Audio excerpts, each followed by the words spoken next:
ये जो नया ट्रेंड चल रहा है ना, कि जब भी देश का विपक्ष सवाल पूछेगा तो विदेश से कोई किराए का टट्टू आकर उसकी औकात बताएगा।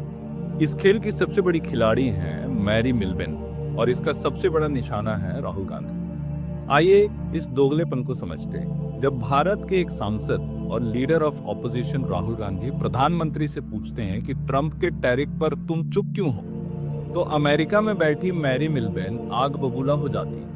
वो ट्वीट करती हैं कि राहुल गांधी आप गलत हो, आपके पास भारत का पीएम बनने का समझ ही नहीं है। बेहतर होगा कि आप अपने आई हेट इंडिया टूर पर लौट जाएं। वाह, एक अमेरिकन सिंगर भारत के नेता को उसकी देशभक्ति का सर्टिफिकेट दे रही है, उसे ज्ञान दे रही है कि वो पीएम बनने के लायक ही नहीं है, और गोदी मीडिया अंधभक्त खुशी से बावरे हुए जा रहे हैं। बिहार से पहले विदेशी सिंगर का वैलिडेशन मोदी है तो मुमकिन है। लेकिन रुकिए, इसका अपना नेता डोनाल्ड ट्रंप जब भारत पर जबरदस्ती टैरिफ थोपता है, हमारी इकोनॉमी को करोड़ों का नुकसान पहुंचाता है, तब इस मैरी मिल्बेन का टोन देखिए। तब ये ट्रंप को चैलेंज नहीं करती है, तब इसका ट्वीट आता है कि मेरे प्यारे नेताओं, आपस में मत लड़ो। अमेरिका को भारत की जरूरत है और भारत को अमेरिका की।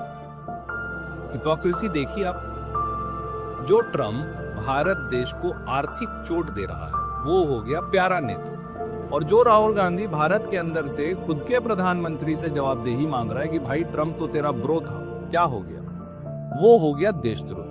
तो ये साफ दिखाता है कि इसकी वफादारी, इस मैरी मिल्बेन की वफादारी भारत से नहीं है, बल्कि सिर्फ और सिर्फ मोदी सरकार के नैरेटिव को बचाने से है। ये एक माउथ पीस है जिसका काम है विपक्ष पर हमला करना, ताकि आप असली मुद्दे भूल जाएं। ये भारत के सियासत में सीधा दखल है जिसे यहाँ की सरकार इनडायरेक्टली बढ़ावा दे रही है। अगली बार जब आप मैरी मिल्बेन को राहुल गांधी या भारत के किसी विपक्ष के नेता पर हमला करते देखें तो समझ जाइए कि ये स्क्रिप्ट लिखी हुई है। ये एक विदेशी दलाल है जिसे भारत के लोकतंत्र पर हमला करने के लिए इस्तेमाल किया जा रहा है।